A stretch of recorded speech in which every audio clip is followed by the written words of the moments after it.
So yeah, let's talk about empathy. So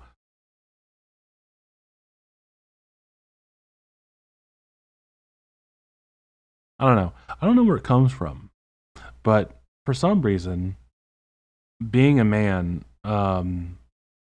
maybe it's an Oklahoma thing, maybe it's a American thing. I don't know, but for some reason, a lot of men, and I mean just cis males in general, who are men who were raised, you know, we all seem to have this um, failing or this fault where empathy is never the first thing that we do. We don't empathize immediately. No, the man's first job to any problem is to instantly fix it. Because if someone's complaining to you and you fix their complaint, then they're not complaining to you anymore. Because a man's life, especially in the United States, is stoicism, is quiet, is being reserved. And the moment someone is frustrated or yelling or, showing any type of actual severe emotion, I guess. Not even severe, just medium emotion. I mean, you could just be bothered or annoyed by something. And I didn't really learn about kind of how toxic it is for us, for men to be so jump to fixing something. Because what it is, primarily, what a lot of people seem to need is validation. Most people just want to show that they've been heard. Now, I say most people, but really, it's women. But also, I found so so I was one of these people who every time someone said there's a problem, okay, how do we fix it? Okay, just do this, just do this, just do this, just do that, just do this, just do this. Just essentially just telling people how to fix it, just flippantly give them the first idea out of my mind, not even thinking if they had already even tried it. Just right off the bat. Nope, just do this. And I never thought that wasn't really helpful. That's what every guy I've ever been around has been like. That's what every guy is like that to other guys. That's how guys are. That's how I've been with other guys. That's how guys have been with me. It's just that you're like, this thing's annoying. Immediately, talk about fixing it. That's no discussion. No talk about what is actually bothering you or not. So one day I was watching Parks and Recreation. And I've probably seen other shows about this topic, but it was a Parks and Recreation episode that actually made me stop and go, wait, is what I'm doing in this type of situation toxic or just generally unhelpful? And it kind of comes to the fact of being, yes, it is unhelpful. Because the episode is that Ann Perkins is pregnant and she's having a ton of issues. And she goes to hide at the Parks and Rec office because Chris Prager is driving her up the wall. She can't stand how helpful he is. Now, as a guy, I'm like, what do you mean? Our whole purpose is to be helpful and solve every problem you have. I was watching it from essentially Chris Prager's perspective. And so the show kind of goes into the idea of why it's fine to just listen and not to immediately try to fix everything. Just take a moment, just take a beat to just agree with the person that the situation sucks. I saw recently a tweet about how they've solved all their fights because essentially every time someone got angry, they would the guy or woman or the people like they were dating or actually sorry married. If one person was the husband was mad or the or the wife was mad, the person who wasn't mad would say comfort or conclusions or something like that. Comfort or conclusions. And so if the person is just angry and just wants to be validated, they would say comfort. Or if they're angry and they're looking for solutions, they would just say conclusions or something. It was something like that. And like they're like, this has saved so many arguments. I don't think that's necessary. More than not, I see that most people just want. Most people just need validation. And I know, like I watched several episodes of The Simpsons. I've been going through the entire series, and they bring this up. They had an episode where like Homer hired a app for a guy to talk to Marge in a pandering way. You can be empathizing without being pandering, okay?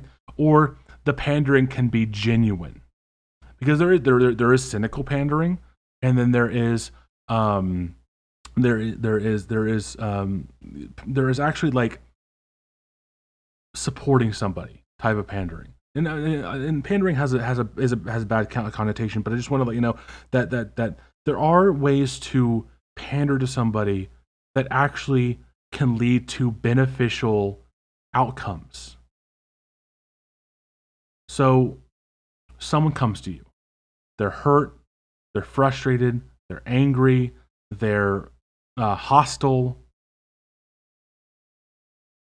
Right off the bat, what I do is ask, what's wrong, or tell me about your vent. Just tell me what's going on. And number one, that helps a ton, because the problem is a lot of people, like I said, mainly guys, will hear, "I'm so mad at this," and then assume what they're actually mad about, and then try to fix what you're assuming would fix the issue. When a lot of times when people are mad and frustrated, there's no one thing that needs to be fixed for them to feel better. Because when you say, "Oh, just do this," it belittles what they have been going through for a significant time. It belittles them, because you're saying, "Oh, it's so simple, and you're so stupid that you don't know how you can fix it so simply." That's not and you may not even mean it that way, but that is often how it's taken. If you don't just sit there, "Okay, talk to me. Tell me what's going on. Tell me your frustrations. Tell me, just open up." And through the conversation, through the venting process, you can find what is hurting this person, where the frustrations are coming from, and how you can fix it. And you kind of store that little nugget in the back and just kind of sit there and still talk. And for days, for hours, days, weeks, however long it takes to get through whatever trauma or frustration people are having,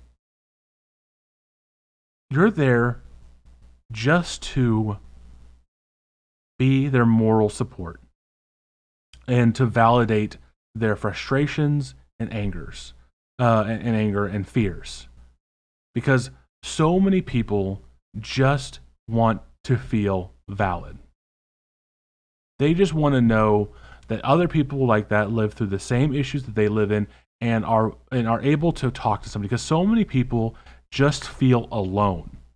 When people are in pain, when people are depressed, when people essentially it just pulls them in to a solitary place where they don't want to talk to anybody. So when they actually come out of their shell to actually reach out to you and go, "Okay, I'm getting out of my shell, I need help," and you immediately shut them down and say, "Oh, that's easy. You just have to do this." As if, here's the thing. people with anxiety and people with depression hyper focus on insanely details that they can fix, and how frustrated and angry they are that they cannot fix it. They know exactly everything that you could say, every little simple fix that you think you could just throw out there and help them. They've thought of on a recursive loop for like the previous 6 hours. You're not telling them anything new. You're not actually helping them by telling them something that they've thought about incessantly for, to the point to where they pass out because they're so exhausted by being just overthinking for so long. What most people need is just to know that someone's there to hear them talk, to hear them vent, to hear them express their frustrations or anger or sadness. And here's the thing. You are not anybody's psychologist or psychiatrist. I'm just going to say psychologist. You're not everyone's psychologist, but you don't have to be.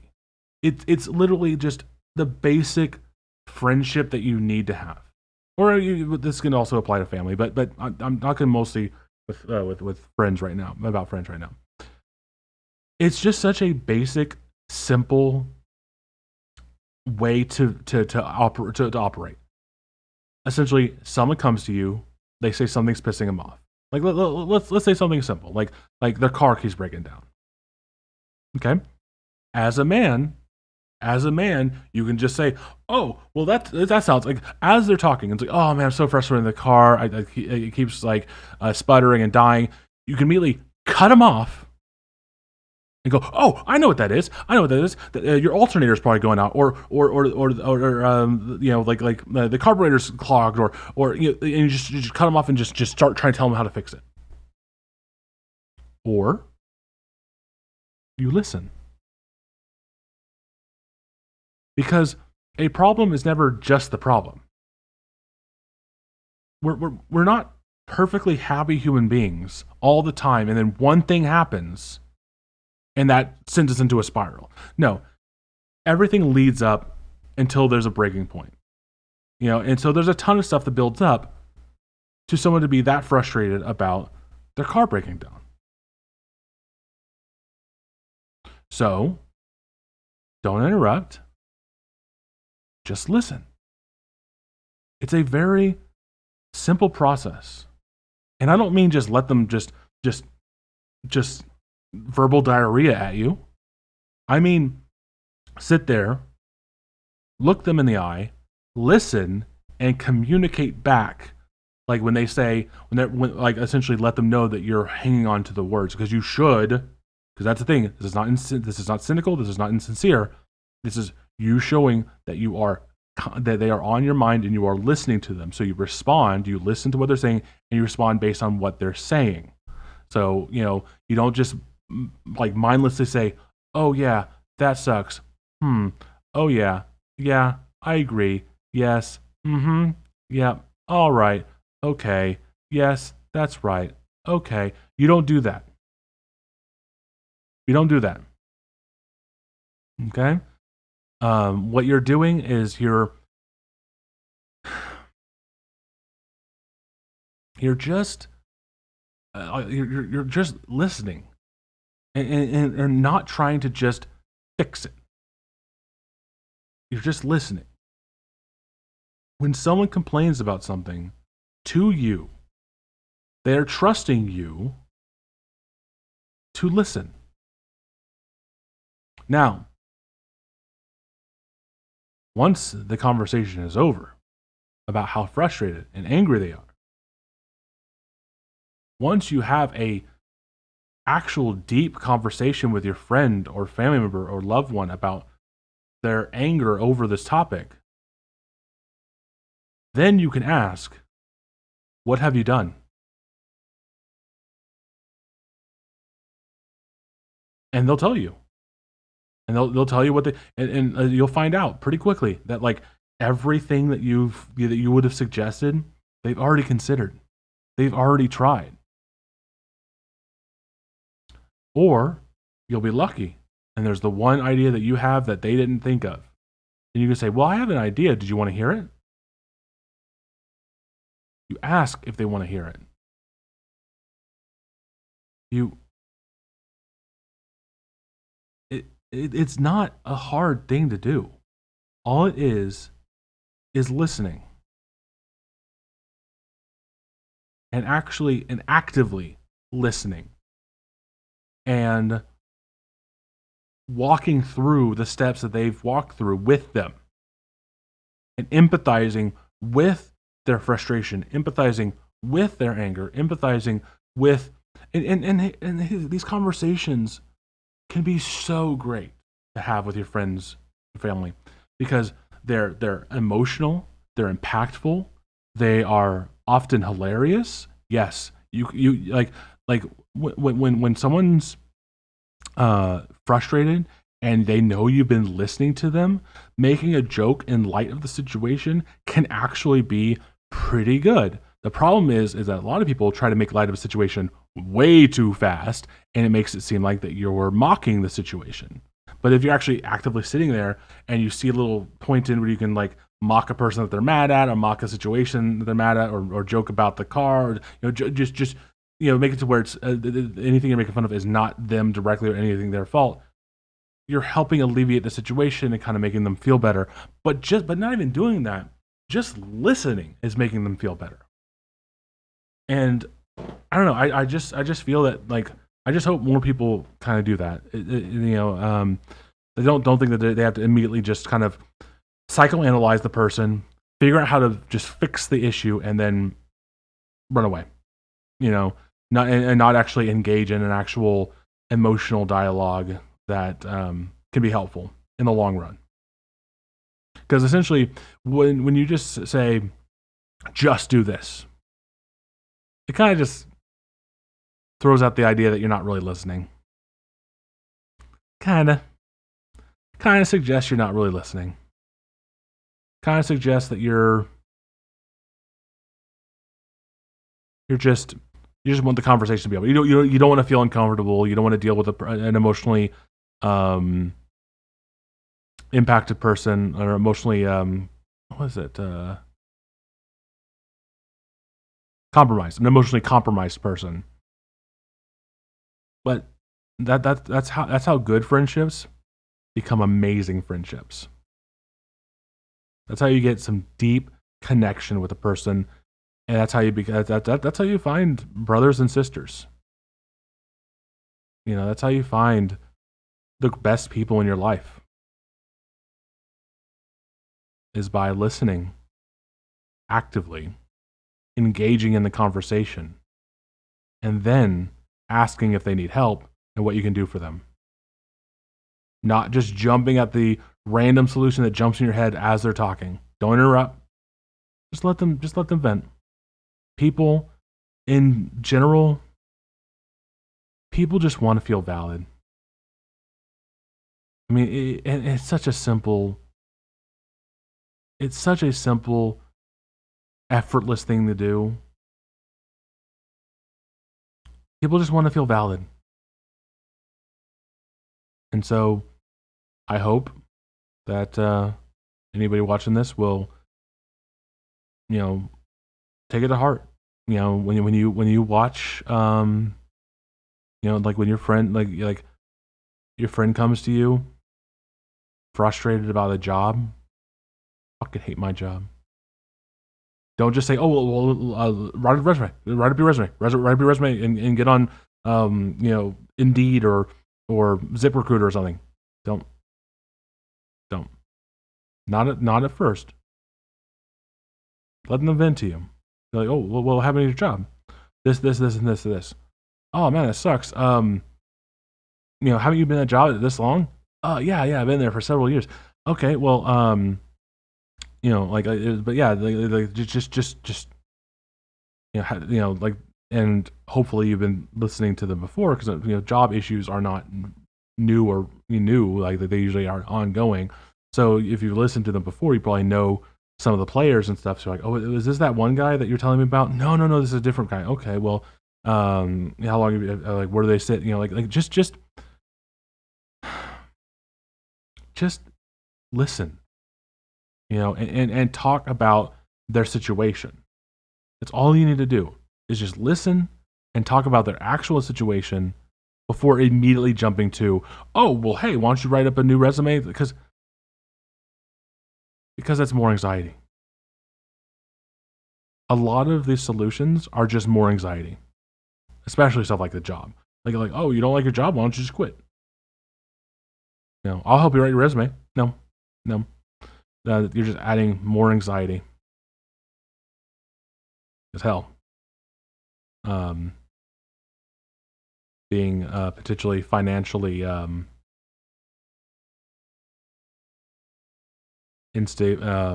financial instability. Now that is definitely something that leads to more stress and horror. And so, yeah, honestly, just listen. That's all you need to do. Validate people. They're your friend. Validate their frustration. And guess what? Next time you are having issues, they'll validate yours. And then once you're feeling validated, once you're feeling better about your situation, once you're cried out or whatever, like you get that final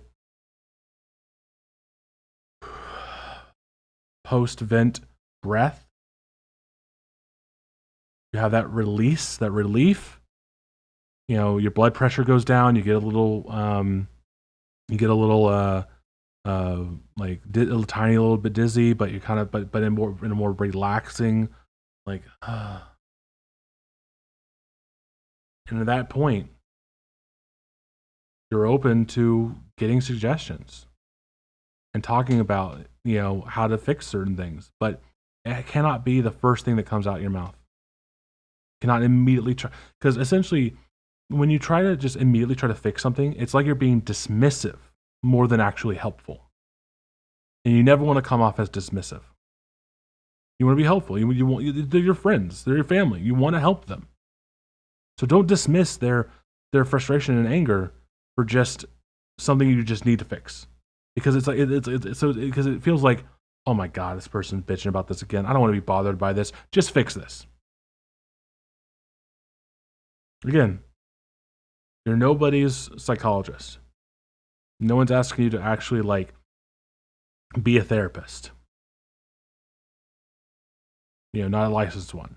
Just listen. Just listen, validate, communicate, and then ask if they need help. A lot of people just want to vent. And a lot of people just want to feel validated, because that's the big thing. A lot of people just don't feel validated anymore. They don't feel validated at work. They don't feel validated at home. They don't feel validated with their friends. But you can validate someone. You can make them know that they can talk to you. And during this conversation, during this post, I've received multiple messages from people who I validate on a daily basis. It's not hard. You literally just, especially on text. The text is insanely effortless. Doesn't mean that it's not important. Because honestly, on text, it's a simple, God, I'm frustrated. What's wrong? And they can just post paragraph after paragraph after paragraph after paragraph, and you can just read through, respond to each thing individually, let them know they've been heard, and then at the end, they feel validated. They feel that they've been listened to, because they have been listened to. They have been validated. Like, this isn't, like I said, this isn't cynical, bad pandering. This is actual effective communication. And they feel good because they were actually able to communicate with somebody. And you just let them finish, and then you're done. And if they want help, they need help, then talk to them about the help that they need once they ask for it. I mean, of course, you can ask if they want help proactively, but don't immediately say, "Well, I know how you can fix this. I know how you do this. I can know how to do this. I don't know." No, listen first, because like I said earlier, it's never about one thing. It's never about a car breaking down. It's never about a job being shitty. It's never about the internet not working. It's not. It's never about one thing. People in generally, people can handle a lot of frustrations and anger pretty easily. It's when it reaches that boiler point that things just keep stacking on top of itself, and then it just gets to that point where someone just has to let vent. And when you don't let them, they feel alone. They feel like they can't talk to anybody. And I don't know. I just think there's better utility in actually talking to people. So next time a friend comes up to you and says, I'm so fucking pissed, ask them, what's wrong?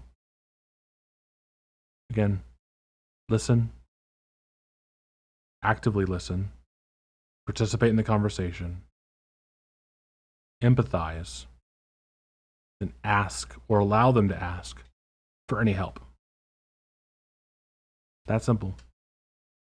And so many people would be better off and not feel so alone.